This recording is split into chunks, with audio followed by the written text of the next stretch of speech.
Hello everyone, happy weekend to all. কিছু কাজ, কিছু আড্ডার আজকের পর্বে আমরা আবার কথা বলবো এই ঘটে যাওয়া চরম নাটকটাকে নিয়ে। রিসেন্টলি গেল ভোটের উত্তেজনা, মোটামুটি এইবার একটু স্বস্তি আসবে, হয়তো লোকজন স্বাভাবিক জীবনে ফিরবে, মানে ফিরতে পারবে আর কি। তো লোকের স্বপ্রণোদিত হয়ে প্রচার, তারপর তাদের মানে ভোটের আসা যাওয়ায় কি জনজীবনের কি পরিবর্তন না পরিবর্তন, সেই সব তো আমরা দেখছি। মানে কি হয় আমি জানি না, এত তো রাজত্ব এলো, এত রাজা এলো, এত রাজত্ব পরিবর্তন হলো, তবুও মানুষ এটা বুঝলো না যে তাতে সাধারণ মানুষের কি হবে আলটিমেটলি। কোন রাজা এসে সিংহাসনে বসে সাধারণ মানুষের জন্য কিছু করেছে বা করবে বলে এখনো মানুষ বিশ্বাস করে। তারপরও মানুষ এই পরিবর্তনের হয়তো মানে কি বলবো, নিস্তরঙ্গ জীবন তো, খেটে খাওয়া মানুষের। তো এই ভোট বিষয়টা বোধহয় একটা উত্তেজনার সৃষ্টি করে। আমি একটা কিছু করছি, মানে তাতে কি ফল হচ্ছে না হচ্ছে সেটা বড় কথা নয়, মানে আমার একটা মানে মতামত, আমার একটা যোগদানে একটা এত বড় দক্ষযজ্ঞ হচ্ছে, এই ফিলিংসটা বোধহয় মানুষকে আনন্দ দেয়। সেই থেকে মানুষ এতটা উন্মত্ত হয় এই বিষয়টা নিয়ে। নাহলে অ্যাজ সাচ তার নিজের কিন্তু কোনো লাভ কোনো লস নেই। যারা কোনো না কোনোভাবে কোনো পার্টির সাথে যুক্ত, তাদের পার্টিরা এলে তাদের অর্থনৈতিক কোনো সুবিধে হবে, তাদের কথা আলাদা, তাদের তো সেটা কাজ। সেই তার পার্টি জিতবে, তো সেখান থেকে সে নানান রকম প্রজেক্ট হবে, সেখান থেকে সে নানানভাবে মানে চুরি টুরি করার সুবিধে পাবে। তার ২-৩ তলা বাড়ি হবে, রিসর্ট হবে বিভিন্ন জায়গায়, স্করপিও টরপিও গাড়ি হবে কালো, তো সে উত্তেজিত হয়, সেটা মানা যেতে পারে, কোনো অসুবিধে নেই। কিন্তু যাদের কারোর সাথে কোনো লেনদেন নেই, তারাও যে এত উত্তেজিত, আমি সত্যি অবাক হয়ে যাই। আমি শুধু লাস্ট কিছু বছর আমি মানুষের এই অকারণ উত্তেজনা দেখে, আসলে উত্তেজনার তো জীবনে মনে হয় মানুষের বড়ই অভাব। সেই সাইকোলজি থেকে ওরা কিছু একটা পেলে, আমি একটা কিছু করছি, আমার মতের একটা কত দাম আছে, এই বিষয়টাও মানুষকে আনন্দ দেয়। যাই হোক, সেটা কথা না, সে তো মানুষকে যা দেয় দেয়। আজকে আমি আরেকটা বিষয় এই কদিন যেটা নোটিস করছিলাম, এই একটা প্রশ্ন বা একটা মানে কি বলবো বক্তব্য আপনাদের কাছে রাখতে চাই। আপনাদের কি মত একটু আমাকে কমেন্টে জানাবেন প্লিজ। এই যে নেতারা, যে কোনো দলের নেতারা, ধরুন আমি যেহেতু বাংলার নির্বাচন এই সম্প্রতি গেল, তো বাংলার কথাই ধরে বলছি। যে কোনো নেতারা, বাংলার নেতা, বাংলার বাইরের নেতা, যে কোনো নেতারা বাংলায় আসছে প্রচারের জন্য। আচ্ছা, প্রচারের জন্য এসে তারা কি করছে, বাংলাকে নিয়ে তাদের কি চিন্তা ভাবনা, কি আশয় বিষয়, কেউ সেদিকে ধার মারাচ্ছে না। এক, প্রথম তাদের মানে ফুটেজ পাওয়ার বড় অস্ত্র হলো আজে বাজে কথা বলা, ভুলভাল মনীষীর নাম নিয়ে তার উক্তিকে বিকৃত করে ভুলভাল কথা বলা। সেটা দুই দলেরই, আমি একদম কারোর মানে বাংলা বলতে পারা দল, বাংলা বলতে না পারা দল, দুই দলের ইকুয়ালি খারাপ অবস্থা। তাদের কাছে কোনো রকম ইনফরমেশান নেই যে কোন উক্তি কার কি আশয় বিষয়, ইনফরমেশান নেই, সেটা দোষের নয়, ঠিক আছে।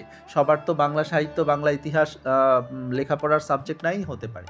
কিন্তু আমি যখন একটা বিষয় নিয়ে মানে যে পার্টিকুলার জায়গাতে আমি একটা ভাবমূর্তি প্রতিষ্ঠা করতে চাই, যেখানকার মানুষের কাছে আমি নিজেকে মানে তাদের কাছের মানুষ হিসেবে, জনদরদি হিসেবে প্রতিষ্ঠা করতে চাই, তাহলে তাদের সেন্টিমেন্টের জায়গাগুলো আমাকে তো জানতে হবে। আমি যখন সেই পয়েন্টগুলোতে কথা বলবো, সেগুলো তো আমাকে সঠিকভাবে জেনে নিতে হবে। জেনে নেওয়াটা তো কোনো অসুবিধে নেই, আমি জন্ম থেকে জানি না, আমি বাংলার বাইরে বড় হয়েছি, বাংলা ভালো বলতে পারি না, এগুলো কিচ্ছু দোষের নয়।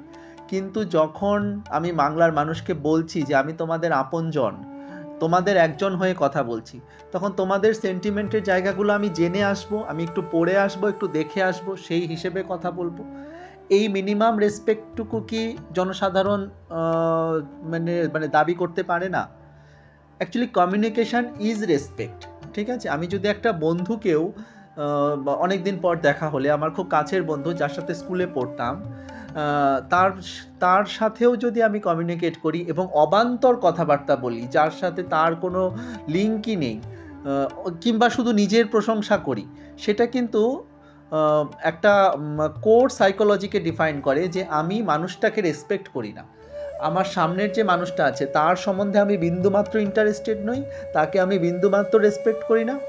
আমার যা বলার, যা ইচ্ছে বলার আমি শুধু বলে চলে যাব। ঠিক?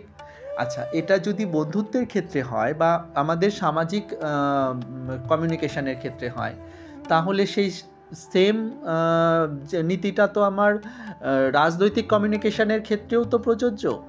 যাদের কাছে তুমি ভোট চাইছো, যাদের কাছে তুমি বলছো, মানে অন্তত বলার জন্য বলছো, ওই ২-৪ মাসের জন্য যাদেরকে তুমি বলছো জনতা জনার্দন, জনতাই সব, এইসব নাটকীয় কথাই বলছো, মিথ্যে বলছো, আমরা সবটা জানি। কিন্তু সেই মিথ্যেটাও তো তুমি একটু সাজিয়ে বলবে, তার জন্যও তো একটু প্রিপারেশন নিয়ে আসবে। এতটা অপমান, মানে মানুষকে তোমরা কোথায় ভাবো, এটা আমার তাদের কাছে প্রশ্ন, এবং আপনাদের কাছেও প্রশ্ন।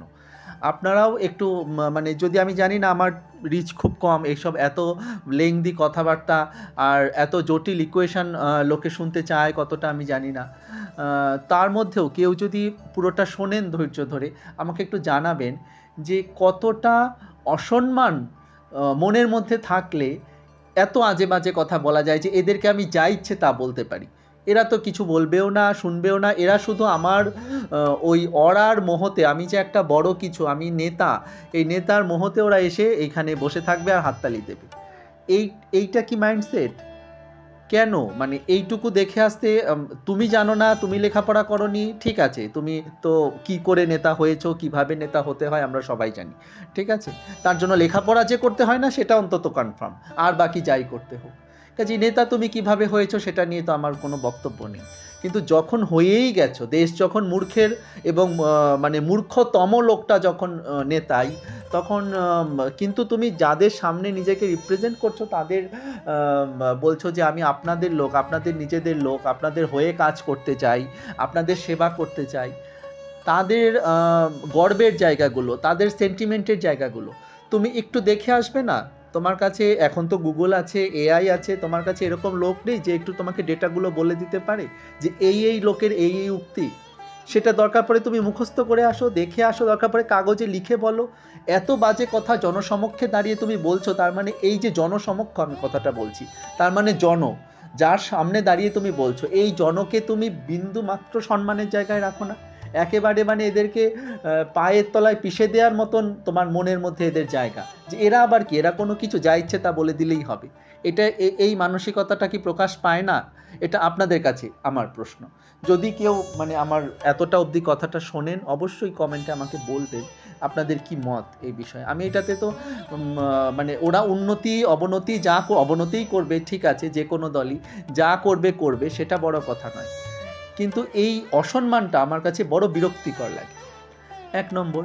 দ্বিতীয় কথা হচ্ছে, প্রচারে এসে লোকজনের কার্যকলাপগুলো দেখে আমি অবাক হয়ে যাচ্ছি।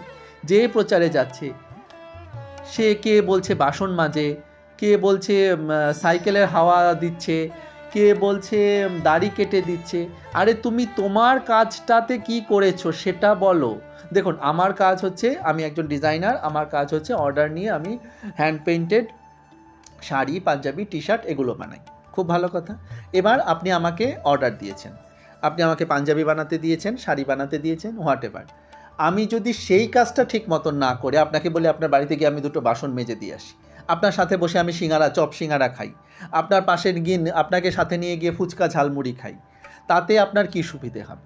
আপনি আমাকে টাকা দিচ্ছেন তো শাড়ি এবং পাঞ্জাবিটা আঁকার জন্য। সেখানে ব্যক্তিগতভাবে আমি আপনার সাথে দেখা করলাম, আপনার পাড়ায় পাড়ায় গিয়ে হাঁটলাম, তাতে করে আপনার রাস্তা ব্লক করিয়ে দিলাম, ১০০ লোক নিয়ে গিয়ে আপনার পাড়ায় হাঁটলাম, আপনাকে আরও আমি আপনার অফিস যেতে দেরি করিয়ে দিলাম, একটা যানজটের সৃষ্টি করলাম, তাতে কি লাভ হবে? তো সেম ক্ষেত্রই তো নেতাদেরও তো তাই। তাদেরকে তারা তো মানে ভাতা বা স্যালারি যেটাই বলুন সেটা তো পায়, এবং আমাদের ট্যাক্সের পয়সাতেই পায়। তার বিনিময়ে তারা কাজ করে। তারা যতই বলুক জনসেবা, সেটা কিন্তু সেবা নয়, সেটা কিন্তু পেইড জব। তো পেইড জব যদি হয়, তুমি কি করেছো এবং কি করবে, এইটুকু সিম্পল একটা প্রেস কনফারেন্স ডাকবে বা জনসভা ডাকবে, সেখানে তুমি একটা খসড়া দেখাবে যে এই আমাদের এজেন্ডা আছে, এইগুলো আমরা সলভ করার চেষ্টা করব, এইভাবে সলভ করার চেষ্টা করব। অ্যাটলিস্ট বলবে, করবে তো কি সেটা সেই প্রসঙ্গে আমি আর যাচ্ছিই না, সে তো সকলে জানে, সবাই মানে সেই নিয়ে আমি বলতেও বিরক্ত লাগে এখন আমার, সেটা আপনারা সবাই জানেন যে কে কী করবে। কিন্তু সেইটা সেই খসড়াটা তুমি বলবে না করে কে ঝালমুড়ি খায়, কে কিছু করে, কে দাড়ি কাটে, কে ছবি তোলে, এইসব মানে কি আমরা কোথায় কোথায় যাচ্ছে এত বড় একটা জনগোষ্ঠী, তারা কোথায় যাচ্ছে? আমার না এই যত এই জিনিসগুলো দেখি আমার মানুষের প্রতি বিরক্ত লাগে। একজন কেউ দাঁড়িয়ে বলছে না এটা যে দাদা আপনি ঝালমুড়ি খান কি শুধু ঝাল খান, কি ফুচকা খান, কি মাটন খান, কি সারা জীবন নিরামিষ খান, আমার তাতে কিছু যায় আসে না। আপনার এজেন্ডাগুলো কি কি, আপনি কি নিয়ে কাজ করতে চাইছেন সেটা আমাকে ঘন্টা দুয়েকের একটা প্রেস কনফারেন্সে জানান, আমরা দেখে নেব, আমাদের মিডিয়াতে হোক যেভাবে হোক আমরা সেটা দেখে নেব, ব্যাস আমাদের জন্য ওইটুকু যথেষ্ট। তারপর ব্যক্তি জীবনে আপনি ছবি তুলুন, গঙ্গায় ঝাঁপিয়ে পড়ুন, গঙ্গা স্নান করুন, আমার কিচ্ছু যায় আসে না। এই এই কথাটা কেউ একজন দাঁড়িয়ে বলছে না, তার এন্টারটেনমেন্ট নিয়ে আমরা ইয়ে করছি, ঘন্টার পর ঘন্টা সেটা নিয়ে আলোচনা হচ্ছে, সেটা নিয়ে মিম হচ্ছে। কেন? একজন মানুষ কাজে এসছেন কলকাতায়, তো কলকাতায় এসছেন, ওনার কাজটুকু সেরে উনি কলকাতার দর্শনীয় জায়গাগুলো দেখতেই পারেন, উনি গঙ্গায় ঘুরতে পারেন, উনি দক্ষিণেশ্বরের মাকে দর্শন করতে পারেন, কালীঘাটের কালীকে দর্শন করতে পারেন, সেটা ওনার ব্যক্তিগত বিষয়। কিন্তু উনি কাজটা কি করলেন, উনি কি ওনার যে পারপাসে আসা সেইটা কি জনজনের সাথে সেই কানেকশানটা কি দিলেন যে আমার এই এই জিনিস রয়েছে, এই বাংলার প্রবলেম আমার চোখে পড়ছে, তা সলভ করার জন্য আমার কাছে এই এই নীতিমালা রয়েছে, আমরা চুজ করেছি, এবার আপনাদের কি বক্তব্য বলুন। এখানে যেহেতু আপনারা এখানকার লোক যারা, এখানকার প্রতিনিধি যারা, তারা তো বলবেন যে হ্যাঁ ঠিক আছে, কিন্তু বাংলায় এই কাজগুলো বাংলায় করতে গেলে তার জন্য এই এই পরিবর্তন দরকার। এটা তো একটা একদম অ্যাজ সিম্পল অ্যাজ দ্যাট একটা আলোচনা, সেটা হবে। তারপর উনি ব্যক্তিগতভাবে দুদিন ছুটি নিয়ে কলকাতা ঘুরুন না, গোটা বেঙ্গল ঘুরুন, উনি বেঙ্গলের বিভিন্ন শক্তিপীঠ দর্শন করুন, গঙ্গা দর্শন করুন, গঙ্গা স্নান করুন, যে কেউ। আমি যদি আজকে একটা কাজে দিল্লি যাই, তা আমি আমার কাজটা সেরে আমি আরও দুদিন ছুটি বাড়িয়ে আমি দিল্লির যদি লালকেল্লা দেখতে চাই, যদি আরেকটু এগিয়ে তাজমহল দেখতে চাই, তো তাতে অসুবিধে কী আছে? তো সেই রকমই তো উনিও তো একটা কাজে এসছেন। আর এই যে একটা মিম কালচার শুরু হয়েছে, বাজে কথা বলা এবং সেখান থেকে মিম তৈরি করা, এই বিষয়ে আমার একটা বক্তব্য। দেখুন, রাজনৈতিক নেতারা মূর্খ হোক, ইয়ে হোক, মানে মূর্খ হোক আর কি, মূর্খই যথেষ্টই মূর্খ, সেটা নিয়ে কোনো অসুবিধে নেই, কিন্তু তাদের তো একটা কমিটি আছে, কি বলবেন না বলবেন, কোন কথাটা কি ভাষা ইউজ করবে, চাইলেই যে কাউকে দিয়ে লিখিয়ে নেওয়া যেতে পারে।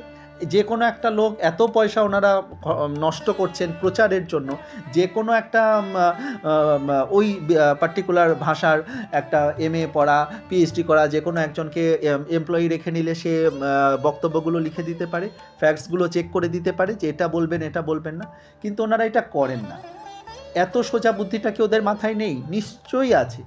আমি মনে করি ওরা ইচ্ছে করে এটা করে না, কারণ ওরা বুঝে গেছে যে এই আজে বাজে কথা বললে পরে একদম ইররিলেভেন্ট, আজে বাজে, যার তথ্য নেই, এক মনীষীর নাম আরেক মনীষীর ঘাড়ে, একজনের বক্তব্য আরেকজনের ঘাড়ে, এবং নাম বিকৃত করে এইগুলো বললে পরে মানুষ এইগুলো নিয়ে মত্ত হয়ে থাকবে, তারা আর ব্যাপারটাকে খতিয়ে দেখবে না। এই ওপরের এই যে এন্টারটেনমেন্টটা, এই যে আলোচনাটা, এই যে নিন্দেটা, এইটাকে খতিয়ে দেখবে না। রবি ঠাকুরের একটা কথা আছে জানেন তো, যে জনগণকে নিন্দে করতে দিতে হয়, নিন্দেটা যদি রসনায় নৃত্য করে যদি নিন্দেটা ক্লান্ত হয়ে যায়, তাহলে সেটা বিদ্রোহের আকার ধারণ করে না। এটা একটা কবিতার মধ্যে উনি বলেছেন, আমি মানে গদ্যের ভাষায় বললাম কথাটা। আমার মনে হয় এই পলিসিটা ওরা ফলো করে। ওরা বলে যে মানে ওরা এটা ইন্টেনশনালি করে যে মানুষ মিম বানাক, বাজে কথা বলুক, এটা ওটা শেয়ার করুক, কার্টুন বানাক, এগুলো নিয়ে মানুষ ব্যস্ত থাক, আর আমরা আমাদের যে কাজটা মেন, আমাদের চুরি ঠুরি করাগুলো, সেগুলো আমরা গুছিয়ে করতে থাকি, সেগুলোর দিকে কারো নজর না যাক। আমার মনে হয় একদম এই পুরোটা প্রি প্ল্যান্ড। জানি না এবার আপনাদের কার কি বক্তব্য। এই কারণে আজকে আমি মানে সরস্বতীর ছবিটা আঁকার সাথে সাথে এই কথাগুলো তুললাম, তার কারণ ওদেরকে কিছু করার নেই, ওরা যেমন ওরা তেমনই। আমি আগের পর্বেও আমি এইটাই বলেছি যে আমরা যেমন, অ্যাকচুয়ালি আমাদের রাজনৈতিক নেতারা তেমন। তো রায়গুণাকর ভারতচন্দ্রের অন্নদামঙ্গল পড়ছিলাম, সেখানে উনি একটা কথা বলেছেন, ভারতের ভারতী ভরসা। তো আমিও আজকে এই কথাটা দিয়ে শেষ করব যে সত্যি এখনও ভারতের ভারতী ভরসা। তো দেবী ভারতী আমাদের গোটা ভারতবাসীকে একটু জ্ঞান দিন, এইটাই ওনার কাছে প্রার্থনা করি, যাতে কি আমরা এই মূর্খামিগুলোকে এড়িয়ে জিস্টগুলো নিয়ে ভাবতে পারি। এই যে একটা সুপারফিশিয়াল মূর্খামির একটা বিরাট আস্তরণ পড়ে রয়েছে আমাদের মাথায়, চোখে, সমস্ত জায়গায়, এইটাকে একটু সরিয়ে নিয়ে আমরা যাতে ফ্যাক্টে কথা বলি, ফ্যাক্টে লোককে প্রশ্ন করি। আর যদি আমরা এই প্রশ্ন করতে শিখি, তাহলে নেতারা উত্তর দিতে বাধ্য হবে। মিথ্যে হোক সত্যি হোক, অন্তত উত্তর দিতে বাধ্য হবে। আমরা এই উন্মত্ততা, এই মিম কালচার থেকে বেরিয়ে এসে যেন একটু ফ্যাক্ট নিয়ে ভাবনা চিন্তা করতে পারি। আজকের পর্বে আমার এইটুকুই, মানে মা সরস্বতীর কাছে এইটুকুই প্রার্থনা রেখে উনি একটু জ্ঞান দিন, ভারতের ভরসা হয়ে উঠুন দেবী ভারতী। তো সমগ্র ভারতবাসীকে উনি একটু মিমের থেকে বেরিয়ে এসে একটু বোঝার, আলোচনা করার জ্ঞান চক্ষু খুলে দিন, এই প্রার্থনা রেখে শেষ করছি। ভিডিওটা কেমন লাগলো, এবং অবশ্যই এই পয়েন্টগুলোতে আপনাদের কার কি বক্তব্য, যদি কেউ এতটা ধৈর্য ধরে শুনে থাকেন তাহলে অবশ্যই কমেন্টে জানাবেন। আবার পরের রবিবার আলোচনা হবে এরকম কোনো একটা বিষয় নিয়ে। চ্যানেলটা সাবস্ক্রাইব করবেন যদি আমার কথা ভালো লাগে, কাজ ভালো লাগে, পাশে থাকবেন।